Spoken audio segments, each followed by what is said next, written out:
excited to have you join us. SEDAT HR Conference is going to be a transformative experience. We'll have various speakers who will be sharing on various topics to ensure that we bridge the gap, creating a workplace where everyone feels heard, valued, and supported. See you at the conference hall.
Hello, everyone, and welcome to another episode of the SEDAT Consult HR Digest. The HR Digest is brought to you this and every Sunday, and it's a great opportunity for us as professionals to gather, learn new trends in the industry. I am your host, Etonok Bobby, and today we'll be giving you a sneak peek into our most talked about conference, which is coming on the 30th of October 2025. We are all excited and we can't wait to see you all there. Today we are touching base with our esteemed speakers who will be delving into the topic and theme for our conference. And we have none other than our esteemed speakers, Senor M. Ejabeng and Emilia Osei, joining us today for our chat. We're just touching base with our speakers, learn a little bit about them, get to know a little about their career progressions, and they'll give us a sneak peek on the topics they will be dealing with during the conference. So without much ado, I have our first speaker online, and I'll give a brief introduction before Senyo joins us. So our first speaker for today is Mr. Senyo Ejabeng. Mr. Senyo Ejabeng is a labor consultant and mediator arbitrator listed with the National Labor Commission. He is a trained non-executive director and member of the Institute of Directors Ghana. He specializes in employment relations for mergers, acquisitions, projects management, and employment law. With over 20 years of experience in the industry, he's worked for both the public and private sector. He is a fellow of the Institute of Human Resource Management Ghana and a senior professional in human resources, SPHR USA. He holds a professional certification in projects management. He is an author, and he is currently the country director of WHO Construction Ghana. Mr. Ejabeng, we are pleased to have you today joining us to get to know you a bit more and then delve into our topic for today. You're most welcome, Mr. Ejabeng. Thank you. Right. You're most welcome. So as you know, we have a SEDAT HR conference coming on, and Mr. Ijabing is one of our speakers.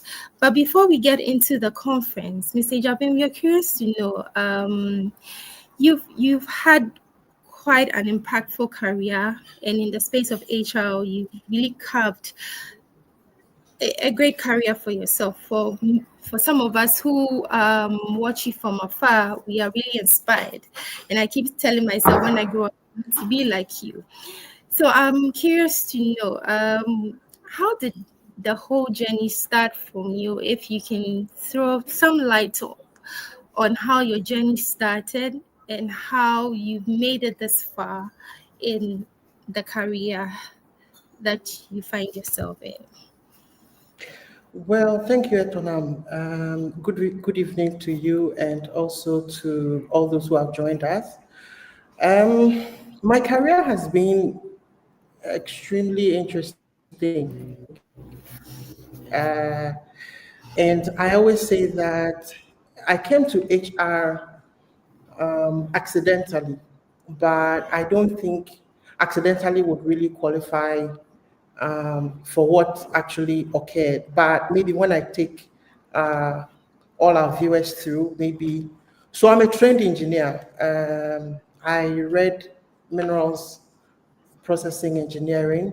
We also call it metallurgical engineering in KNUST, passed out in 2002. But in my third year, I knew I was not going to practice engineering. And at the time, the gold prices had plummeted. They were so low. Gold businesses were laying off people, and a lot of them were closing shop. A lot of the multinationals were selling off and leaving the country. So around 2002, it was very difficult to get jobs in the mining sector. I mean, minerals processing is engineering for the mining sector. So I knew. So national service, I got the opportunity to work with Ghana Commercial Bank. And at the time, banking was the ish. Every young great guy, smart guy was going into banking. So it was a good place for me. I learned a lot. I loved it. And after national service, I worked for almost a year on contracts. Then I got the opportunity to join Barclays at the time. Now they are APSA. So I joined Barclays, worked in the retail division, various branches, Osu Circle, head office building on the high street. Spent a lot of time in the Mokola branch doing retail. But after a year, I think that I got bored with banking. I thought it was monotonous. I thought it wasn't very challenging for me anymore, really. So I took a course in mediation and arbitration studies. It was an executive diploma with Game & Game Academy of Mediation. It was a 6-month course, and it was interesting. But after the course, I was invited to join Game & Game as one of the junior consultants and a mediator. And it was a difficult decision, but I thought there was an opportunity there for me to really follow the career path that I wanted. So Game & Game was an HR consultancy at the time. It's an HR consultancy still. Now they are Game & Game Group. And we worked with them for about 3 years. And there I learned from some top consultants, top HR consultants, Mr. Kafia, who retired as director of HR at Unilever. I learned how to write professionally from him. And then I learned from the guru himself, Austin Game, and especially the labor law. So having come into dispute resolution, mediation, arbitration, but specialized in workplace, then I got a lot of contact with HR issues and dealing with HR challenges, HR disputes, policies, and all that. We drafted policies, we did a lot of HR work.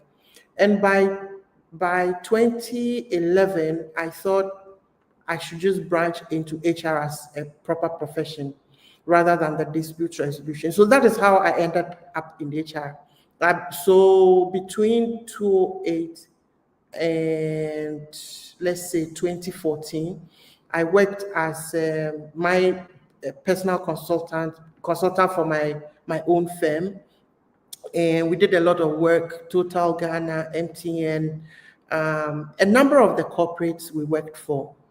And that also built us up. In 2014, I came back into corporate, working with NIB as head of HR. Did a bit of change management work at the time because the bank was driving a growth strategy and restructuring its business processes, people processes, and other ways of doing business. And by 2018, I thought that it was time to move on. And then I joined WBHO Ghana Limited, my current company, as a regional HRM lead, working for West Africa and also taking care of a lot of business. We're a construction company. We construct everything, building, civils, mining, and all other rail and all other kinds of construction. So I looked after employees, took care of, people, business, and both in Ghana and across. We did a lot of work and still do a lot of work in the mining sector. And that brought me closer to my first love, the engineering I did in the mining sector. So I have had a topsy-turvy 2021, then I was appointed director for Ghana to look after the Ghana business. But then I do consulting on the side, HR consulting, ADR consulting, dispute resolution with the National Labour Commission and individual persons. And so that is how far we have come. A very topsy-turvy career, but all in all, we've picked a lot of things along the line, making it possible for us to be as efficient as we can, dealing with people, challenges for businesses, transforming businesses, building people for productivity, advising various institutions and governments, and so on and so forth. The exposure has been good, and I hope that at the HR conference we'll share a bit of these things and bring some deep impact to the topic we are to deal with, and then hopefully we can meet some of you face to face and share more of these ideas with you. Yeah, so Etonam, I think this is how much I can sum up my career path to date. Yeah. Right. It's impressive how you started off, and I feel it's a full cycle now that you find yourself back into where you originally started from. And I'm here and I'm thinking it all works out for your own good, regardless of what life might have thrown your way. But one thing I'm taking away from this is you never stop to rethink the opportunities that came your way. You seized every opportunity that came your way, going into the banking sector with everything that was happening with the mining sector. And I'm really impressed. But I would want to know one thing, one lesson that has stuck with you throughout this journey. If you care to share one lesson that you've learned or from an experience you've had all through these experiences, if there's one thing that has stuck that you would love to share with us for us to also learn from that lesson if we should ever experience something like that. Well, there's been so many lessons. I mean, this question is a bit emotional for me because, the way I rattled away so nicely, it's like it was all rosy, spoon in the mouth. This guy was just moving from place to place and doing magic and all that. It was tough. I mean, it wasn't easy. But one lesson I have learned is that, we came into the world alone. And sometimes we see so many things happen around us and we see so many people around us, we get confused. We think that without people, or our focus should be other people. My lesson has been that never doubt yourself for even a second in all of your life. I mean, never doubt yourself, believe in yourself and think through what you can achieve. Know your strengths and play to them. Now, it's complicated because sometimes people don't even know what their strengths are, and they focus more on their weaknesses. But the lesson I have learned is know yourself, never ever doubt yourself, and focus on what you want to do. And if you reality check it and it is doable, you can do it. Because I've come to find everybody is special in a way. Everybody has a very unique, even a second, like a very unique talent that they can push, they can use, they can leverage on to achieve. It's just that we sometimes doubt ourselves and we think that either mentors or colleagues or somebody somewhere is supposed to hold your hand and take you. Yes, there's a place for that, but you have to doubt yourself and know what you want to do, and then you can get the push. And then in that, okay, it manifested in my career path when I have to leave the banking sector. I mean, in 2023 or 2024, no, 2004, when the banking sector was booming and that was where everybody wanted to be, I was branching out into consulting where, even with an organization that not many people knew, it was more or less like a startup and things like that. I mean, it cost us, for example, I lost my fiance at the time because they didn't understand. My family didn't understand me. I took a huge pay cut, okay, because you live in a bank and going to work there means that you will not be paid as much as you were paid in the bank. So, I mean, it is only when you believe in yourself that you can take those kind of risks. And that is what came my way. But I knew what I was getting into. I knew dispute resolution, and especially labor dispute resolution was a path that I wanted to take. And somehow it dragged me into HRM. And now, thank God, I have like 5 different careers. Can you imagine? I have 5 different professions that I can practice. If I'm not doing HR, I can be doing ADR. If I'm not doing ADR, I'm doing arbitration. If not, I'm doing mediation. If not, I'm doing projects management. And if not, I am managing a business as a business executive and an entrepreneur, and so on and so forth. So yeah, I mean, that is the lesson for me. I could talk all day about some of these things, but let me pause here for you to ask your next question.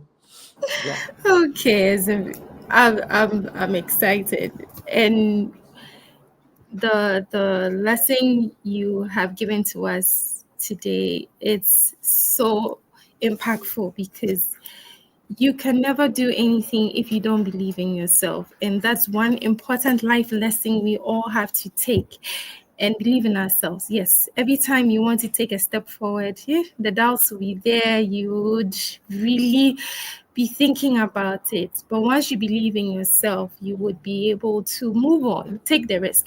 I always say that you never know unless you try. So you can only try if you believe in yourself. So yes, thanks so much for this life lesson, and I hope our listeners will hold on to this well.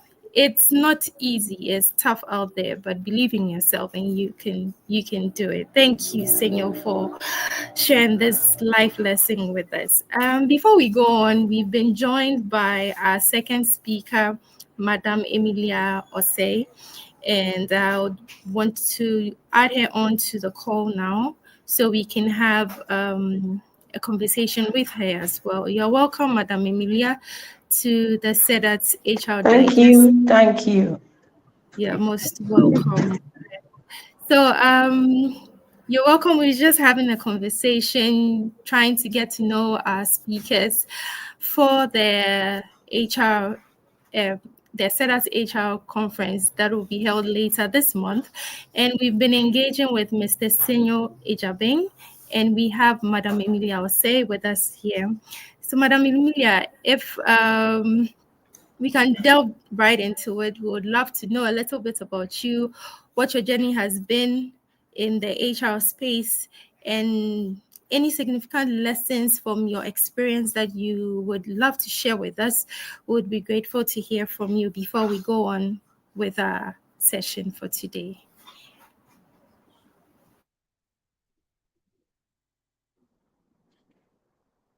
Hello. Hello. Yes. Can you hear me, please? Hello. Yes, please. Right. You're welcome. I didn't hear you, please. Sorry. So, okay. So you're welcome. We've been having an engagement with our speakers for the HR conference, which will be held later this month. And we have on the call a fellow speaker, Mr. Senyo Ejabin, and we've just been catching up with him.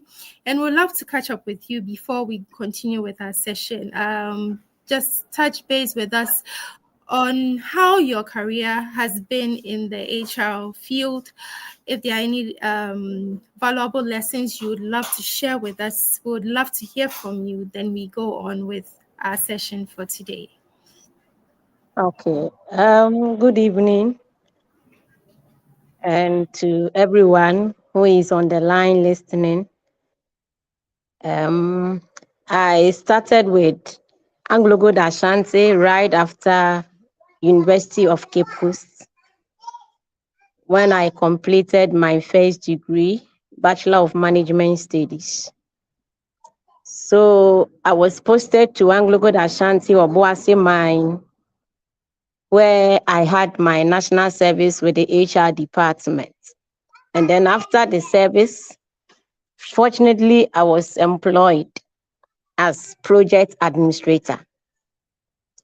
At that time, the company was doing some turnaround projects, Obuasi Mine turnaround strategy. So I happened to be engaged as an administrator who will be reporting to the corporate office, South Africa, with the strategy implementation and the systems that was being put in place at Anglo Good Ashanti by then. So right after my service, I was employed. Okay, so I had an employment as the administrator, and then I worked for 7-8 years at Anglo Good Ashanti. And then there my role was not too much HR, because I only did the HR during my service at the HR section, but I was employed for projects. So I managed Obuasi Mine Project Capital for 8 good years. Then fortunately or unfortunately, there was this redundancy, mass redundancy at Obuasi Mine, and then I was affected. So after redundancy, what's next? I had to face the world, and I didn't know what I should do. So I had to move from Obuasi to join my husband in Kumasi in 2014. Fortunately, I had a job. I was terminated in 2014, October. December 2014, I had a job in Kumasi with one GSR, Global Resource Consult. They are in Accra. So they are into training and development.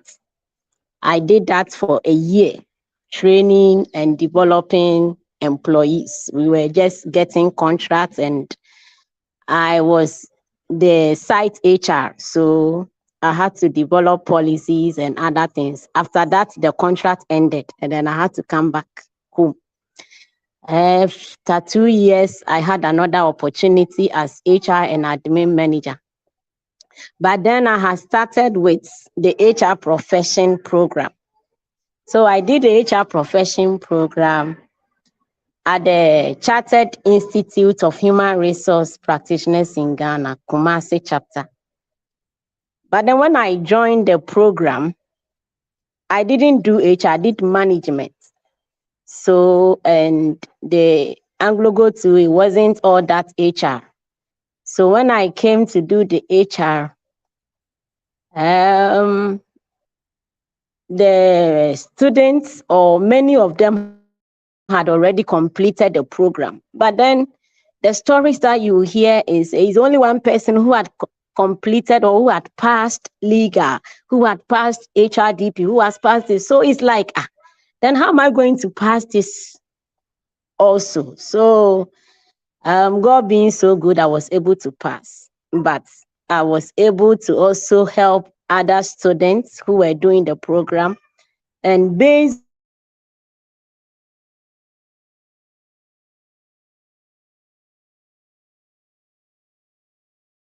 on that, the coordinator for, I was engaged to lecture there in July 2015.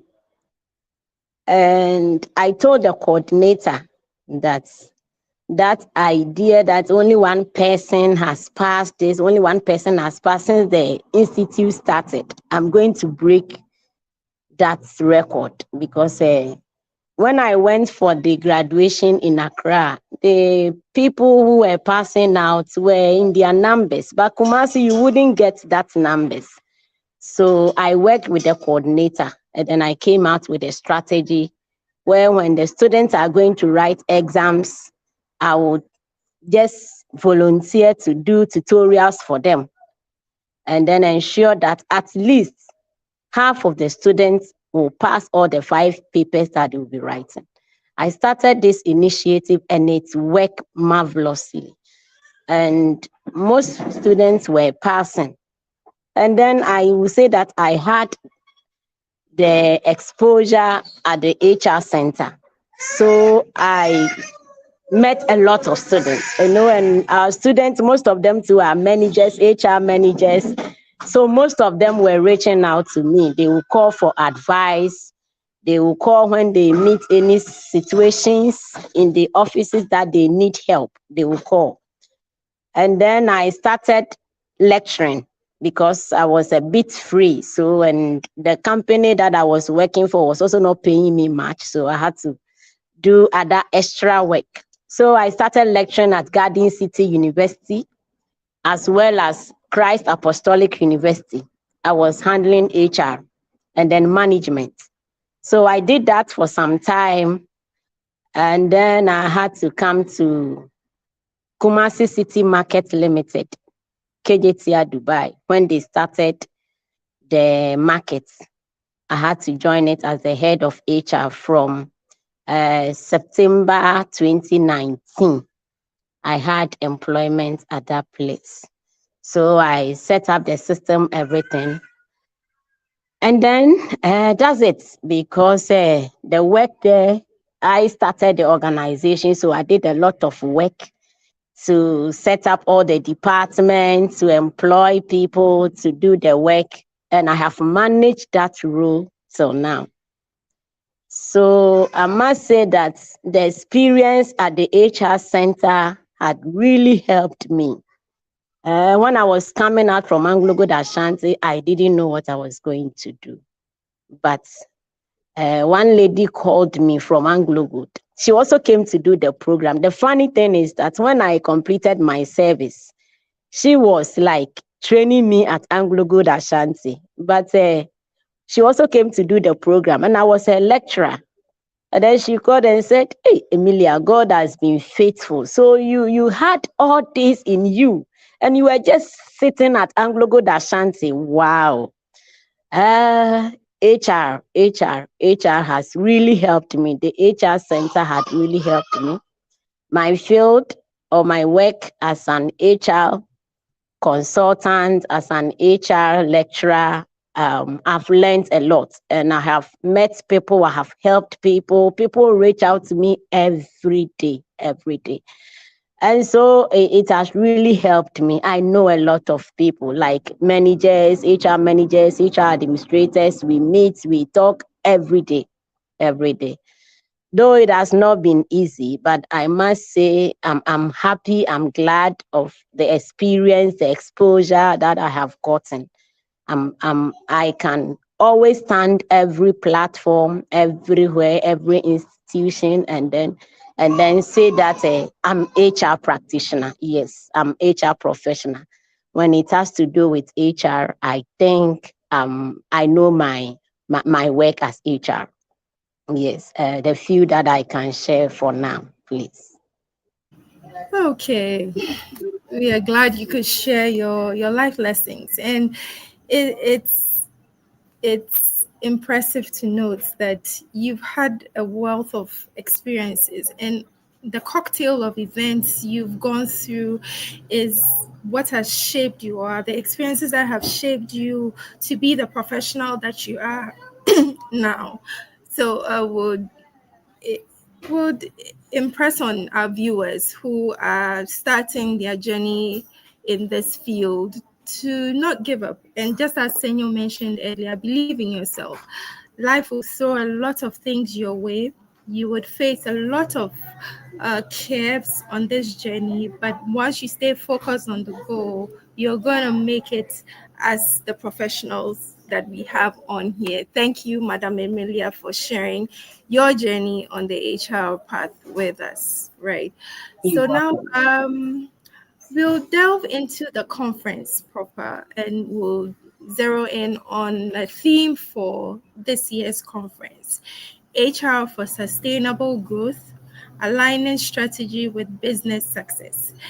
And my question goes to both speakers. In the real world, how are we seeking to align strategy with business success as HR professionals?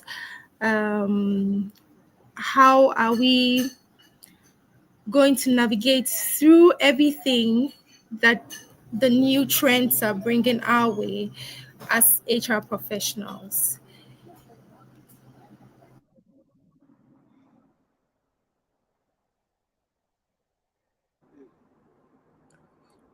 Oh, but they said ladies first, so Madam Emilia should go first. Oh, Madam Okay. Julia. Okay. So HR for sustainable growth. As HR, we should always ensure that the organizations that we work for have or defined its core mandate. The mandate I'm talking about here has to do with the organization strategy system. When I talk about the strategy, the vision, goals, and objectives. Now,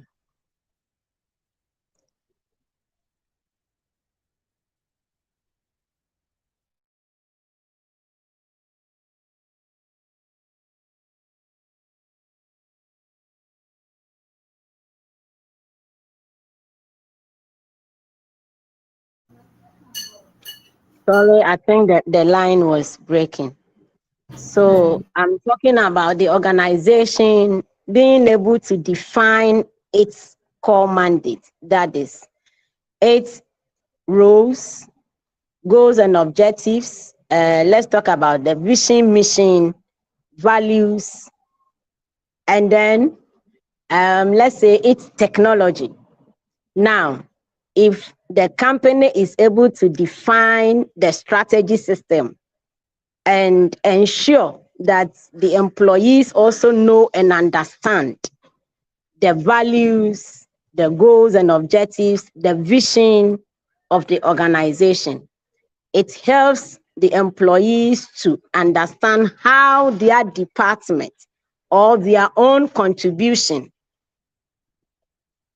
how their also contribution impacts on the entire organization strategy, how their contribution also impacts on the entire organization strategy. So, example, if I am the HR and assuming the production department want to improve productivity, now it is the duty or the responsibility of the HR. Since I understand the entire corporate goals and objectives, which has already been set from day one, if I understand, then I need to discuss or meet with the production department head.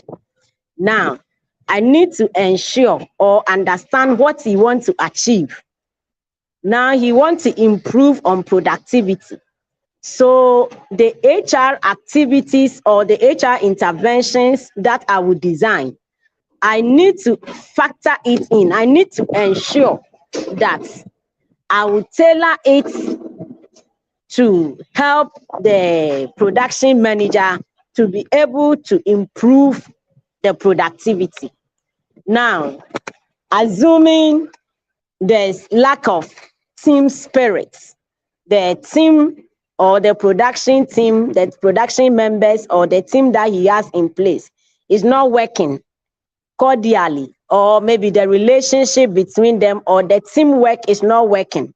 Now, it is my duty as HR to ensure maybe the kind of training that we can offer the workers to be able to understand teamwork and to work together as a team to achieve the department's objective. So HR will align a strategy to that of the production head or the production department to support it, to ensure that whatever the production department requires or need to be able to achieve their goals and objectives is done.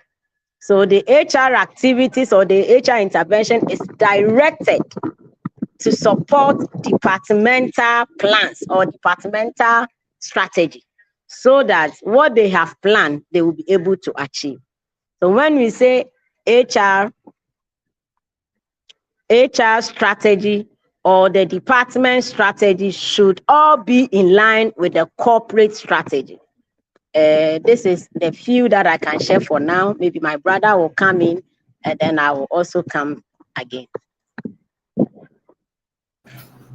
Okay, Thank you. so to add to what Madam Emilia has said, I think everything begins with what the organization wants to do. So, organization basically is a word that comes out of organism, right? So, the organization, when you study OD, it will tell you that the organization is like an organism and works in unison using its various parts to achieve the specific objective it requires or it targets. So it begins with what the organization wants, and HRM is just one of those parts that contributes to what the organization can achieve or what the organizational objective is. And that is why HRM cannot act on its own. HRM has to bring its A game to the table to be able to allow the organization to achieve what it wants. And I've always said, as a practitioner, that because HR is a tool for organizational use, HRM can achieve as much as the organization allows it to. So HRM cannot impose itself on an organization and force the organization to do what HR wants. It will always be what the organization wants. And insofar as the HR's objective is not aligned with the organization's objective, HRM would now start being seen as a detractor and not a team player. And processes may be put in place to reject HRM or even see HRM as a part of anything. That is where you see HRM being sidelined and things like that. So for me, the truth is that once the organization decides what it wants to do, HRM has to now bring its people solutions on board because HRM takes care of people, manages people at profit. So it will start, for example, with a workforce management plan where HRM determines the number of people the organization needs, or let me say the optimum number of people the organization needs to achieve its goals, so that where there are too many people available to achieve those goals, then it means that the organization may need to shed off some workers, reduce force. Or where it is not enough, then it needs to engage more people. But the bottom line is that HRM would always be as effective as a tool to the extent that the organization wants to use it. And therefore, it all depends on who is running the organization and what allowables there are for HRM to contribute to what the organization wants to do. And that is where the alignment starts. HRM cannot act on its own. It always has to act for the organization and in accordance with the specific objectives of the organization. Then HRM would be efficient, would be effective, and would be the team player that organization needs to reach its goals and its achievements. Yeah. Great nuggets shared by our speakers. Now I'm excited. I am pumped up for the conference because the nuggets that have been dropped by Mr. Senyo and Madam Emilia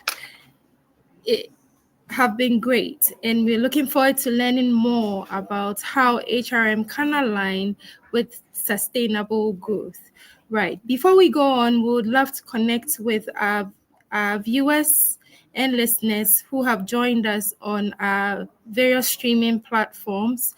We appreciate that you have been able to take time off your schedules to join us, to listen in, and we appreciate everything that you're doing from your side. So we have Laurentia Yad, Jifa Asari, who says, "Hi, I'm Jifa from Kumasi. Hello, Jifa. We are glad you could join us." We have Mimi Lin, please, what's the link to register, right? So for those of us who are looking forward to registering for this impactful session, the link has been dropped in your chat boxes, in the comments boxes, on the various streaming sites you are viewing this session on. So if you're on Facebook, kindly go through your comment sections. On LinkedIn and YouTube, you would find it in the comments. You would find the link there. You follow the instructions on there, and you would be duly registered. So save your seats, and we'll see you at the conference. We have Zachariah Salamat, who says, hello, good evening. Good evening, Salamat. I am a testimony for Osofumame tutorial. I'm forever grateful. Right. So, Madam Emilia, you have one of your students who is grateful for the tutorial you gave to her during her time, her learning time, and she's grateful, which goes to say that you are really impacting on the future generations of HR professionals, and we are grateful for the time, and Mr. Ejabing as well. Right, so going on to the sessions, we have different speakers for different sessions, and we'll just want a sneak peek. You've already sparked the excitement for the conference with the nuggets you've dropped with the theme for the year, but narrowing it down to the topics that have that you would be highlighting on, not to give off much, but just to give us the tip of what we should expect for the conference. So for Madame Emilia, we have you taking the topic on creating a culture for employee engagement. And for Mr. Ejabing, we have building talent pipelines for sustainable business success.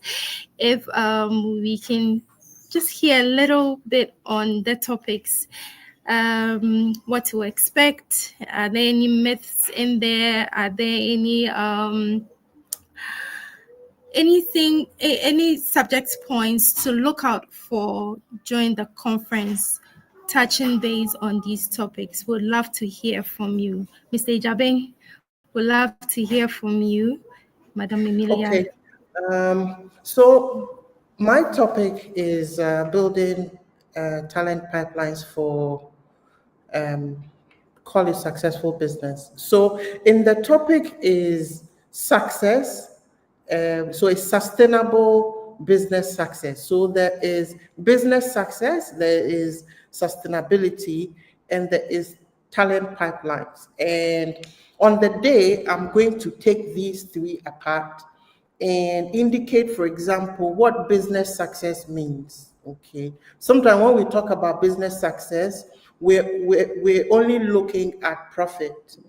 But for a business to be successful for a long time, that is sustainably, it does not mean that every year it has to make profit.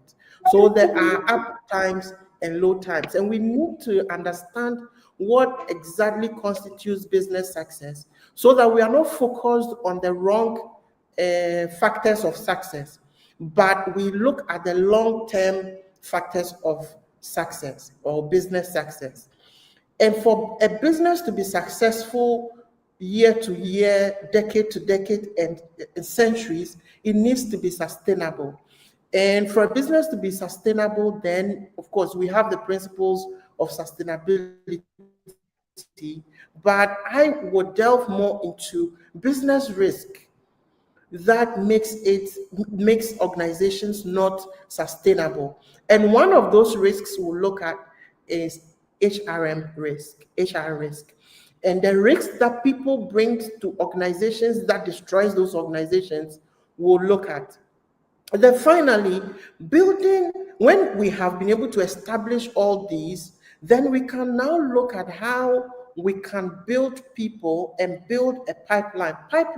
Talent pipeline basically is a model which allows people to enter an organization and through systems grow to become successful leaders in that organization using their strengths, their traits, their positive traits that they have, honing their talent and making them better than they entered the organization. Now, finally, we'll look at the principles of building successful talent pipelines and what kind of models have worked. I would use, for example, the current organization that I lead in Ghana, the multinational construction company, and how we have done it. And it will clearly demonstrate that it is doable, it has been successful, and when we use proper systems, we will be able to build people, take people from school or from wherever they are before they enter the organization, and build them to become the top level executives that drive the success of the organization from year to year, from decade to decade, and possibly into centuries. Now, that is what we'll be looking at. I won't go too much. If you really want to know how an organization is able to build successful pipelines through HR, successful talent pipelines through HR, and ensure that people who are in the organization are developed into better talent, for them to be more productive, for them to be more impactful in the context of bringing the organization into success, then join me on the day in Kumasi, and let's delve into this. I'll be speaking only for 30 minutes, but you are sure that every minute will count. It will be solid, it will be deep, and it will be impactful. So join me in Kumasi and let's discuss this and learn together and take our careers to another level. Yeah, thank you, Etonam. Great. So join Mr. Senyo Ejabin in Kumasi. The conference will be in person and virtual. So if you can't make it to Kumasi, or you can't just be there physically, you can join us virtually as well. All the details are in the link in the comment section. And we can't wait to listen in more on everything Mr. Ejabin has to share with us, because this tip is very interesting and I would love to learn more. So I would encourage all of us to join in physically or virtually to listen in more to Mr. Ejabin on his presentation on building talent pipeline for successful businesses. Madam Emilia, if you are on the call, would love to hear from you on the topic you will be touching on during the conference.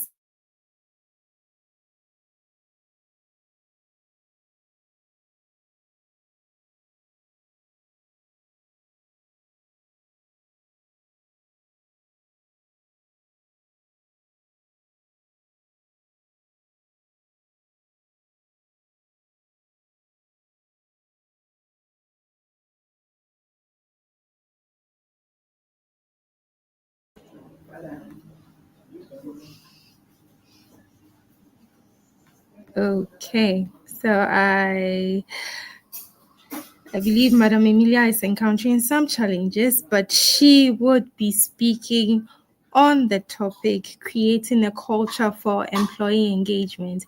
And we would be glad to hear from her if she's able to join us in a few minutes. If not, we encourage you all to sign on and listen to the full deal from Madam Emilia. Okay, Madam Emilia, glad to have you back on. Right. Yeah, thank you. It's going to rain here, so the network is being bad. So my topic is creating a culture of employee engagement. And I'm going to practically walk our audience through how practically we can create or how we can implement and then maintain, not only creating, but We will also learn how to maintain or sustain whatever practices or the systems that we'll be able to put in place.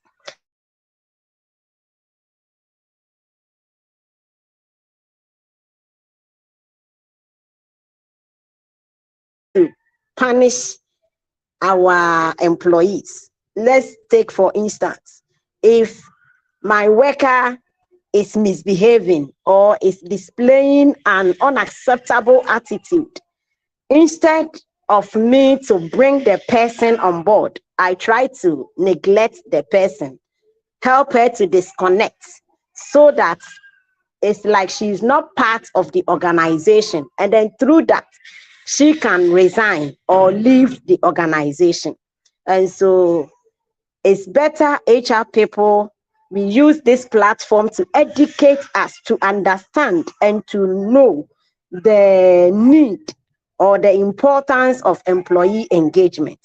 We said that the workforce engagement has long been a key differentiator for high-performing organizations. That is a fuel that powers resilience, innovation, and then growth. That is the foundation for success in our organizations. However, our HR practitioners or our leaders must understand that engagement is all about knowing who you are as an organization and then providing your employees with cultural clarity and the issues that matter most to the employees, such as the flexibility that employees will have to make decisions of their own and then work with their own goals and objectives to achieve them. And then professional development, if employees have the opportunity to be developed, they also feel part of the organization. And then employee recognition, if HR people put systems in place so that we appreciate little effort of employees, those who go extra miles, if you are able to tap their shoulders or to say, to give them a golden handshake, at least some of them will also be happy and then do more than what we see. And so we have a lot of things to talk on that very day. We will practically demonstrate to our audience, our people who will come to see how they can create that culture of employee engagement. It is very, very necessary. And then I will zoom it down to talk about the organization strategy system. You know, organization has 6 systems. I will only talk about the strategy and then the leadership system, because the strategy has to do with the organization's values, mission, and then the goals and objectives. Now, if people understand, or if the organization is able to develop and then communicate and implement a compelling mission statement that resonates with employees, they will also understand and then work towards its achievement. Now, if employees are neglected, if they are not part of setting the organization goals and objectives, then how do you expect them to also contribute their quota to it?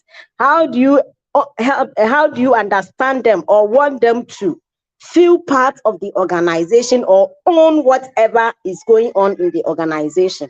So it is necessary that we define and communicate the clear purpose to our employees. They have to know what the organization stands for, the reason for being in existence as an organization, and then how we intend to achieve it, what will drive the effort or the things that will help us to achieve whatever we have set up as an organization.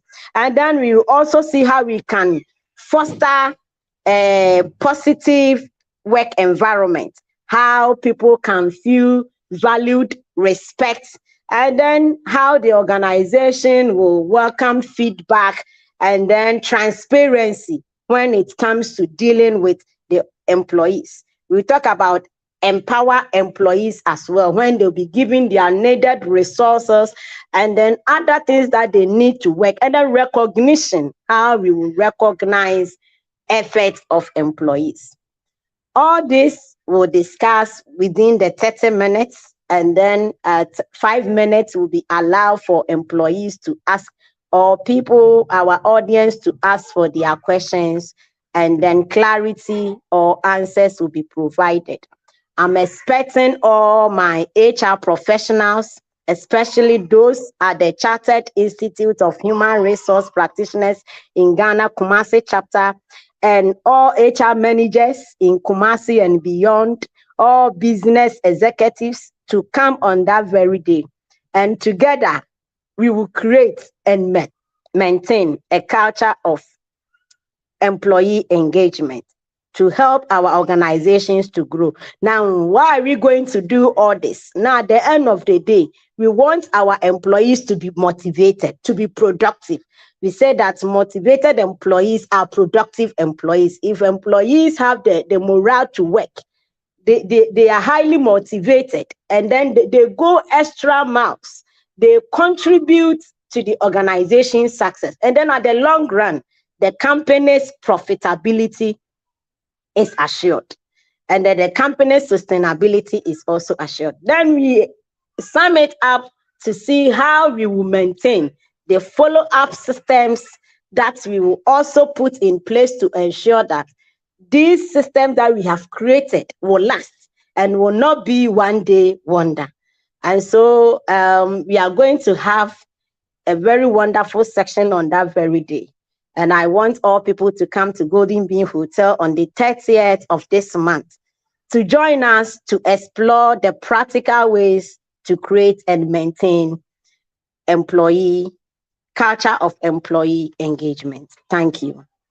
Right. Thank you. Thank you very much, Madam Emilia. And we are grateful for calling on every professional, every CEO, every HR leader to join us for this very important HR conference. It is going to be an impactful session, a great conference for all of us as professionals, leaders, CEOs, managers to learn and to take back to our organizations great nuggets from our great speakers to implement for in our companies to drive successful businesses. Thank you so much, Mr. Senyo Ejaben and Madam Emilia Osei, for gracing our screens today, taking us through the topics and the theme for this year's conference, and sparking the interest for those of us who are still deciding if we should join in or stay back. And we are grateful you've been on this call to speak with us and to encourage all of us to come on board to learn at the conference. Thank you very much, honorable speakers, and we hope to see you at Kumasi or online at the conference on the 30th of October 2025. Before we leave, if there's any final words from Mr. Jabeng or Madam Emilia to our listeners and our viewers, we would be glad to hear from you before we wrap up for today's session. Well, for me, I just want to say that there's a lot to learn at these conferences. There's a lot of networking to be done. So let's come in our numbers. Let's come and meet people of like minds, and let's discuss our unique problems and see the way forward in building our career. Let's come and make friends and have mentors that we can depend on, we can call on, and we can seek advice from. So I welcome all of you to Kumasi, and looking forward to seeing you. Thank you.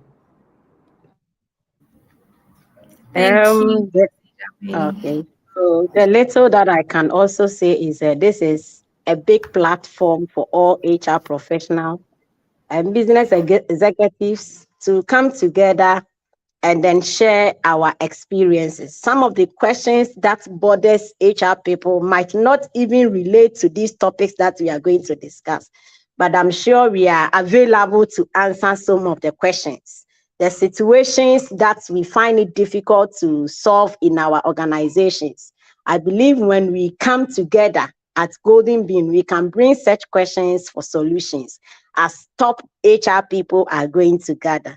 I will encourage everyone to come. Come with all your questions, come with all your ideas, come and let's work together, let's learn together, share together, and then together we build our businesses together.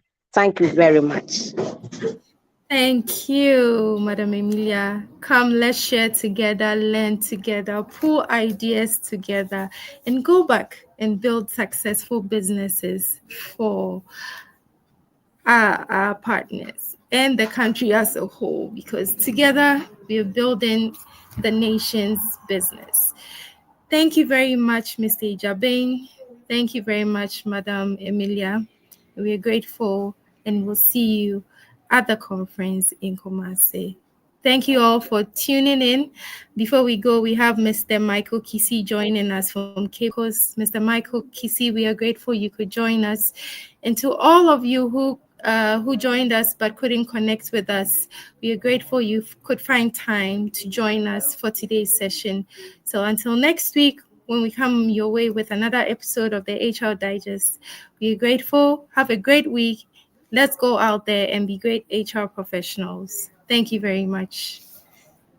Thank you too. Bye. Bye.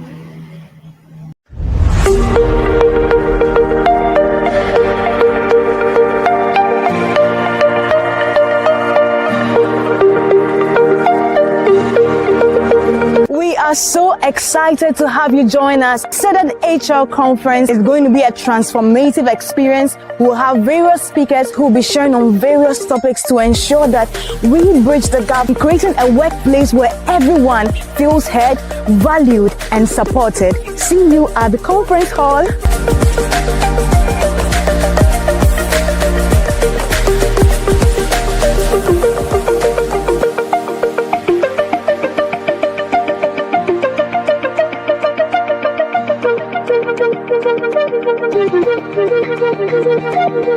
Thank you.